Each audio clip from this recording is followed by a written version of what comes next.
We didn't think you'd take it so personally. It's just a house. But to me, it wasn't just a house. It was a promise, a memory, the last piece of someone who truly believed in me. Have you ever been dismissed by your own family like this? Comment below. Type 1 if you know the feeling. A week after we buried Grandpa, I came home to find my name scraped off the mailbox, replaced with hers. The late sun cast golden light across the porch, but nothing about it felt warm. The brass plate once engraved with R. Morgan was now polished smooth, a new name gleaming in its place. Carly Bennett. I stared at it for too long. Keys clenched in my fist, the weight of everything I didn't want to feel pushing against my ribs. He used to wave to me from this porch. Every time I pulled into the gravel drive, he'd call out, "There's my girl." No matter how tired I looked or how late I arrived, he meant it.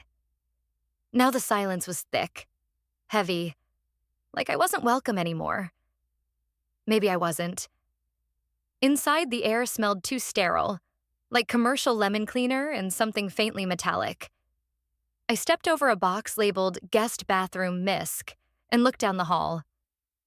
Everything felt sorted, sanitized, stripped. I wandered room to room like a stranger in a museum of my own childhood. My umbrella no longer hung on the coat rack. My boots weren't lined up near the bench. In the living room, stacks of labeled boxes towered against the wall. One read, "Rachel's room. Donate." The scar on my palm itched. I rubbed it out of reflex, remembering how I'd gotten it helping Grandpa fix the fence when I was 11. He'd said it would make a good story someday. I never imagined it would end up boxed and buried too. "Rachel," came a voice, sweet and sharp as glass. I turned. Janet stood in the kitchen doorway in cream slacks and lipstick too bright for morning. Her tone was practiced, casual. "You're early." "Early for what?" My voice didn't tremble. "Not yet. Carly's been staying here, helping us get things in order." She stepped past me, adjusted a crooked painting on the wall like it was the most important thing in the world. "We're getting it ready to list." My body stilled. "List what?" She looked at me, pity wrapped in condescension. "The house, sweetheart." I blinked. Grandpa said it would be mine. "Well," she smiled. That smile people use before they drop bad news and walk away from the explosion. "Plans change." No apology, no empathy, just efficiency. In the hallway, I found my old bedroom door propped open. The room was gutted. My things had been sorted into two neat boxes. One was labeled memorabilia, sort later. The other, discard. No one had called. No one had asked. It was like I'd died too. I sat on the stripped mattress, the hollow echo of my own breath filling the space. For a long moment, I didn't move. Then I stood, made my way to Grandpa's study, and paused at the threshold. The door was open. The air smelled of old books and fading cedar. Familiar, comforting. I needed that more than I wanted to admit. On the console table just outside the study, a photo frame lay face down. I picked it up. It was us, Grandpa, Lucky, and me on the back steps just after I graduated. His hand was on my shoulder. I was laughing. He was smiling with the kind of pride that doesn't need words. The caption once etched into the bottom of the frame read, "This house has good bones, just like you." It was scratched off, sanded away. I didn't even notice Janet walk up beside me. "You should really focus on the future, honey," she said softly. "This place has too much history for someone like you to carry." I didn't respond. I couldn't. As I turned, I caught sight of Carly descending the stairs in athleisure and a messy bun that probably cost $200. She waved like we were old friends at brunch. "Hey, Rach. Long time." She was already home here. I wasn't. I walked out, through the kitchen, past the polished counters and candles that smelled like vanilla and denial. The front door opened easily, but I lingered on the threshold. They think I'll walk away. But Grandpa left more than memories, and I intend to find them. They forged my signature, dated it May 13th. I wasn't even in the state. I stared at the crisp black ink on the photocopied sale document, my name arched across the dotted line like it belonged there. I knew my own handwriting, every loop, every hesitation. Whoever did this knew it too. The apartment was silent except for the low hum of the fridge, a cold counterpoint to the heat flaring behind my ribs. I set the paper down carefully, like it might catch fire if I looked at it too long. Then I pulled my laptop onto the kitchen table, cleared away the mugs and unopened mail, and began to dig. The folder I kept for work travel was easy to find. Seattle Conference, May. Plane ticket, hotel confirmation, itinerary, even the badge they'd emailed me to print. May 11th to May 16th. The supposed date of the sale, May 13th, sat right in the middle of it.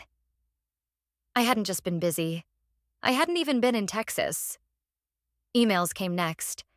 A message from Linda, my coworker and friend, with a blurry photo of me on stage at the symposium, speaking on Panel 3B, Community Literacy and Modern Access. I was holding a mic, hand raised mid-thought. Timestamp, May 13th, 10:47 a.m. I leaned back in the chair and closed my eyes, just for a second. Not to rest, just to breathe. A quiet resolve began to settle where the panic had tried to live. They thought this would undo me. They didn't expect me to notice, let alone fight. My phone buzzed. A new Instagram post. I opened it out of habit. Carly, standing on Grandpa's porch. My porch. The caption. Some people care more about property than peace. Grandpa deserved better than drama. The comment section burned. Let the dead rest. Some relatives are just greedy. You're handling it with grace, Carly.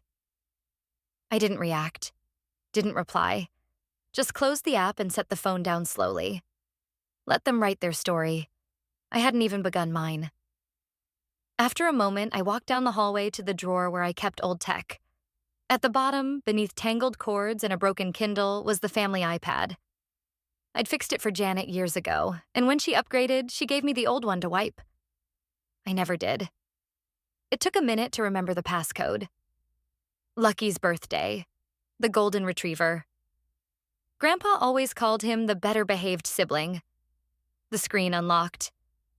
I went straight to messages. The sync was still active. Janet hadn't realized or hadn't cared. It didn't take long. From Janet to Howard. She won't contest. She's soft. From Howard 1 minute later. She's perfect. She'll disappear quietly. My breath caught. Not because of the content, I expected this level of coldness, but because of the precision. I wasn't just dismissed. I was calculated out of the picture. I took screenshots, labeled them, saved them twice. Once to my hard drive, once to a USB. Then I opened a fresh Word document and began drafting a timeline. May 10th, funeral. May 11th, departed for Seattle. May 13th, signature on contract dated May 13th, photo timestamp on panel. May 14th, conference post from Linda May, 16th. Returned home, I inserted images, linked sources, hyperlinked emails. When it was done, I printed everything. The travel receipts, the screenshots, the photos, the forged sale agreement. The machine hissed in Word, page after page feeding into the tray. When the last one slid out, I stood, walked to the file cabinet, pulled a red folder, labeled it in thick black marker, Truth. This wasn't just about one forged name or one stolen house. This was about being erased, about a family that never thought I mattered enough to ask, to tell, to include. They buried me right beside Grandpa. They just did it with paperwork.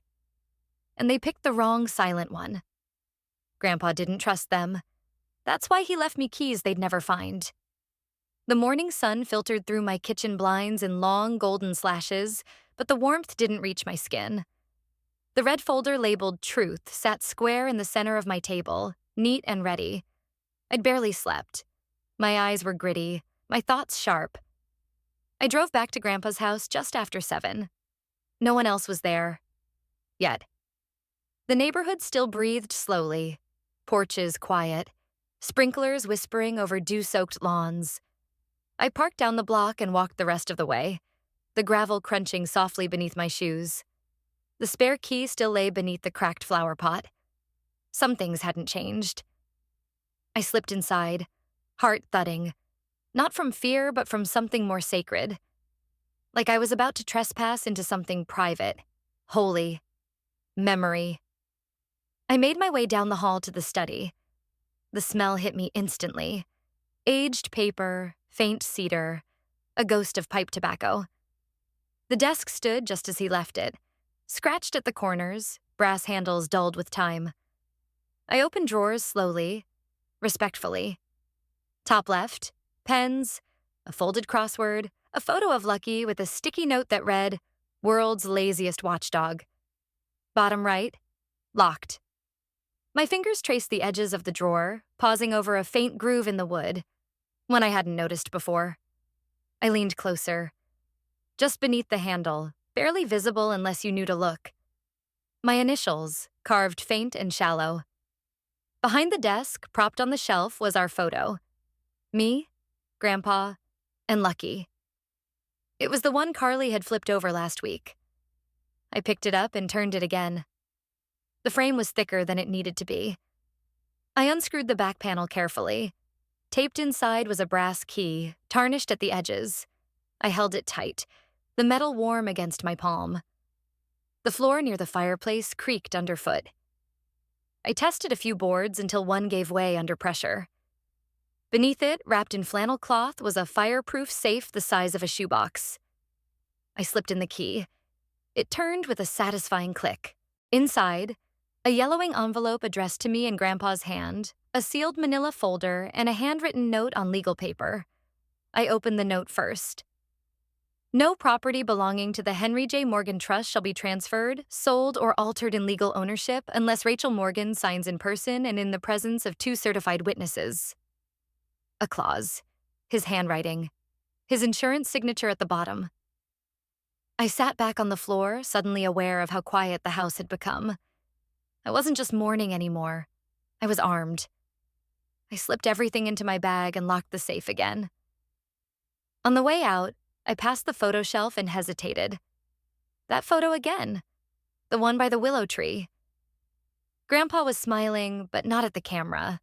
At me. My next stop was 2 blocks over.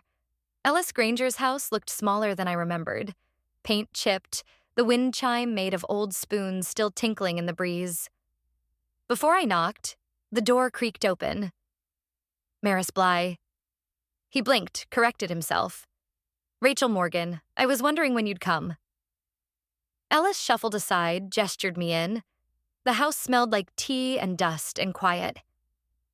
I've got something for you, he said, motioning toward the kitchen table. Your grandfather gave it to me last fall, told me not to hand it over unless you asked. He slid forward a small wooden box. Inside, a USB drive, 2 cassette tapes, and a faded Polaroid. Me and Grandpa under the willow, my front tooth missing, and my grin enormous. Why did he trust you with this? I asked, voice catching. Because he didn't trust the rest, Ellis said simply. And he knew you'd fight for what this place meant, not what it was worth. He placed the cassette into a small converter and hit play. Grandpa's voice crackled through the speakers, weathered and certain.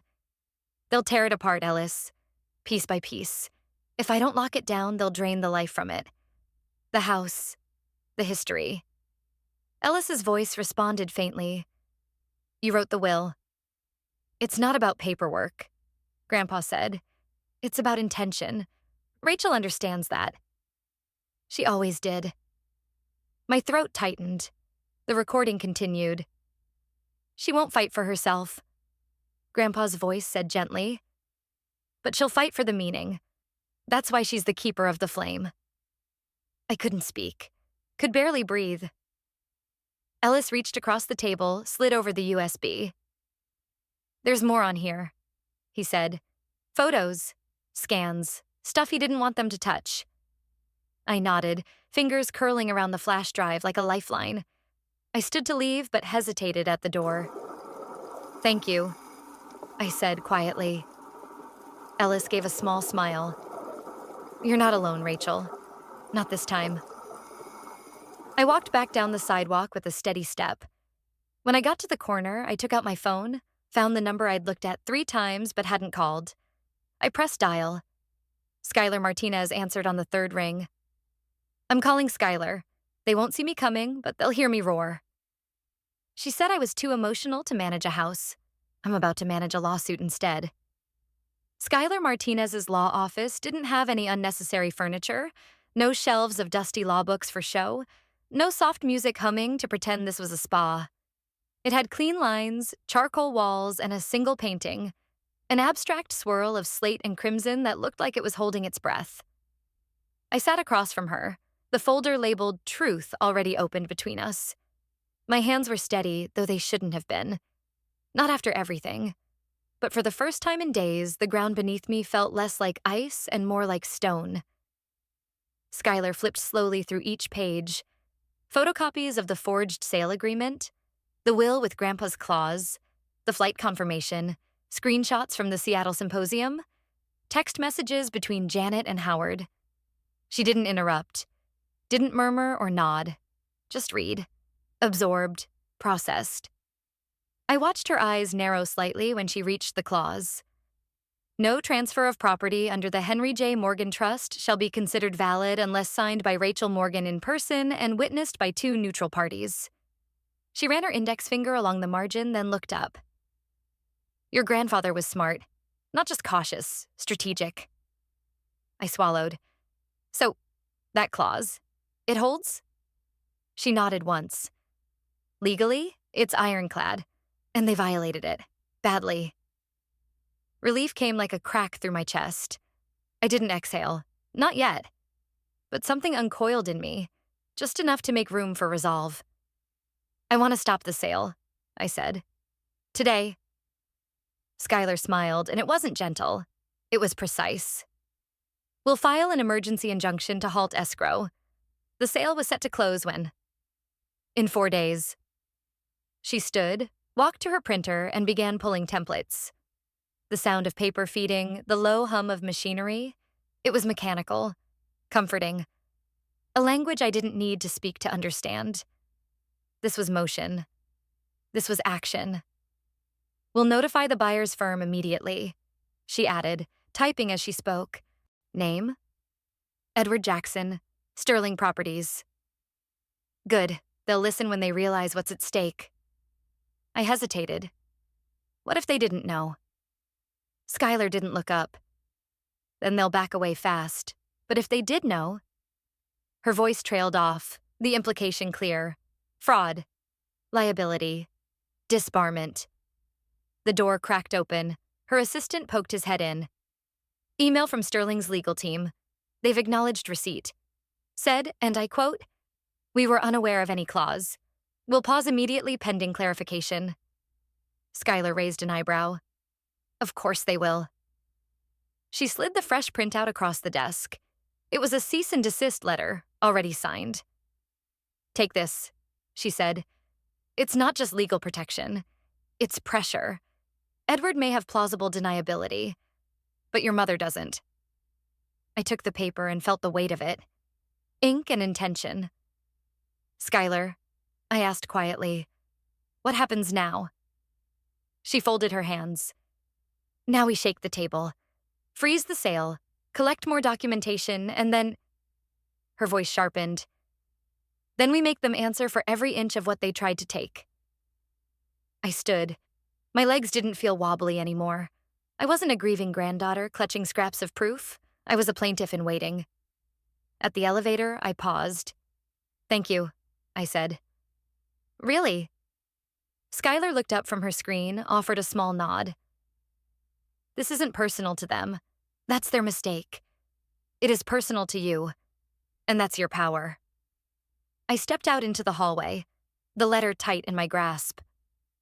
But they won't go quietly, Skyler warns. Especially your mother. They weren't just selling a house. They were laundering history for cash. The garage door was open when I pulled up. sunlight slanting across cardboard boxes stacked with surgical precision. A label caught my eye. Study. Books. Donate. Another. Grandpa's pipe cases. Inventory pending. The air smelled faintly of lemon disinfectant and something artificial, like a store trying to smell expensive. Inside, Janet wore pale gloves and moved with the detachment of a museum archivist. Carly stood nearby, tapping something into a spreadsheet on her phone. Her nails painted the same shade of smug she wore at the funeral. They didn't look up when I entered.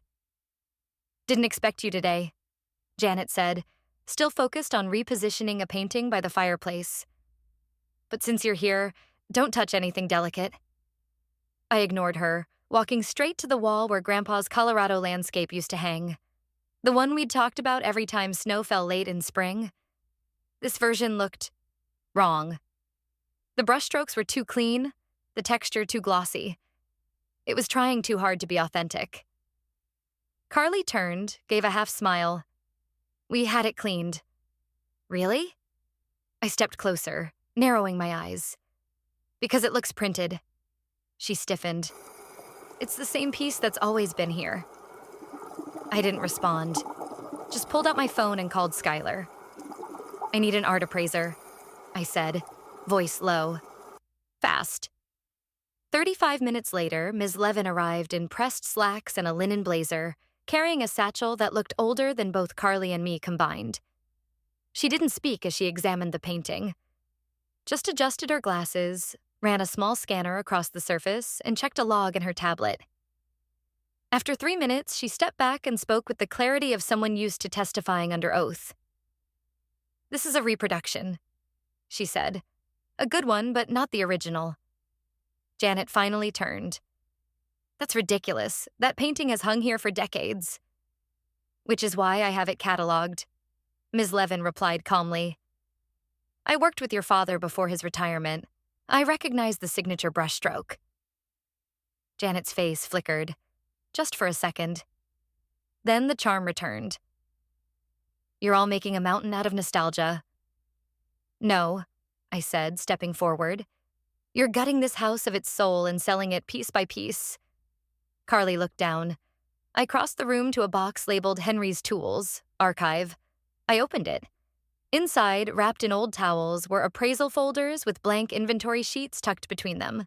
No dates, no values, just labels. "Preparing for cash sales?" I asked, holding one up. "Off market?" Janet snatched it from my hand. "You don't know what you're talking about." "Actually, I do," Skyler said, entering from the hallway. She held up a packet of legal documents.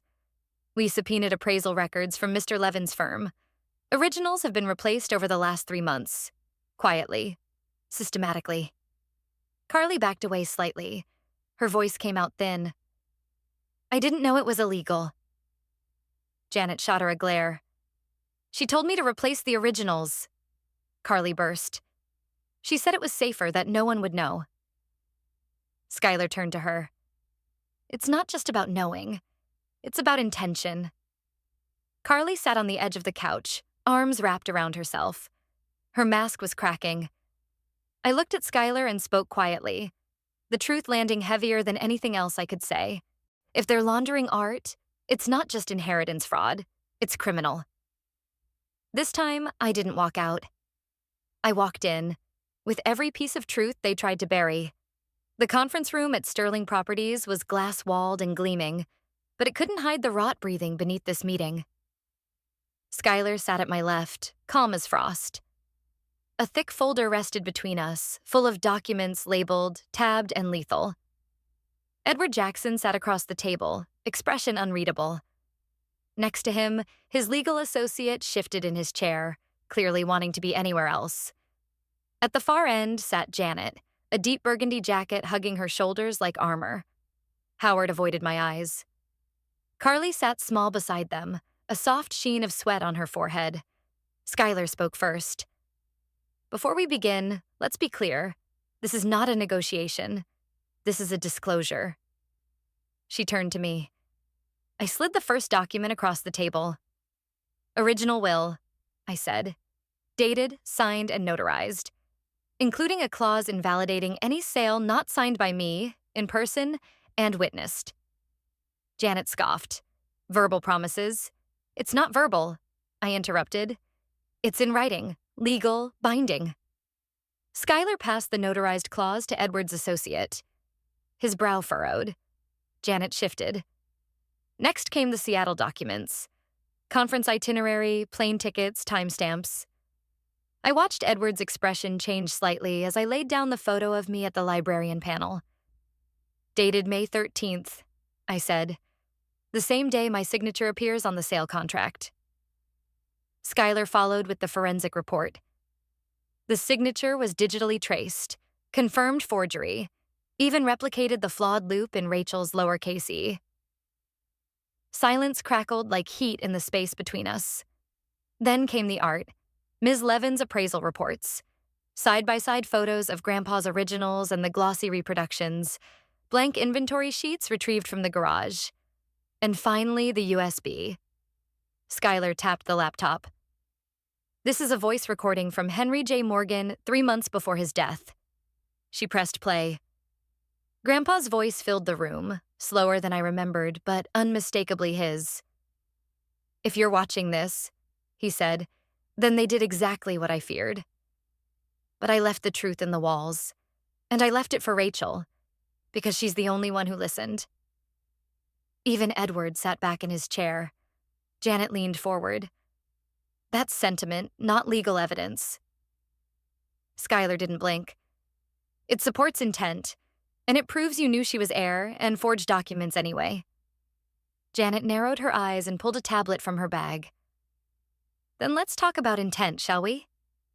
She played a video, me at a backyard barbecue, holding a lemonade, laughing. I wish I could just walk away from this house, I said. She paused the clip. Your Honor, she said, as if this were court. This is the real Rachel, resentful, overwhelmed, willing to abandon the home she now claims. Skyler simply gestured. Play it in full. Edward's assistant complied. The video resumed. I was still smiling, but my voice softened. But I promised Grandpa I wouldn't. Not after what it meant to him. Janet's face froze. I pulled the final piece from the folder, the printed screenshot of her text to Howard. She won't contest. She's soft. Skyler pinned it on the legal board beside us. Your assumption was your mistake. And your greed. Your crime. Carly broke first. I didn't want to be part of it, she said, trembling. She told me to copy the painting. She said no one would notice. Skyler turned to Edward. You still want to buy this property? He exhaled. Not under these terms. My firm is withdrawing our offer. Immediately. Then he looked at me. I believed the wrong people. I won't make that mistake again. Howard leaned into Janet. She batted his arm away. Skyler stood. As of this morning, criminal proceedings have been initiated. Charges of fraud, forgery, conspiracy to commit financial theft. Whether the state pursues prosecution or not, this case is far from over. Janet didn't speak. Her face was stone. I did. I'm not here to take revenge, I said quietly. I'm here to end the rewriting of my story. No one followed me out of the room.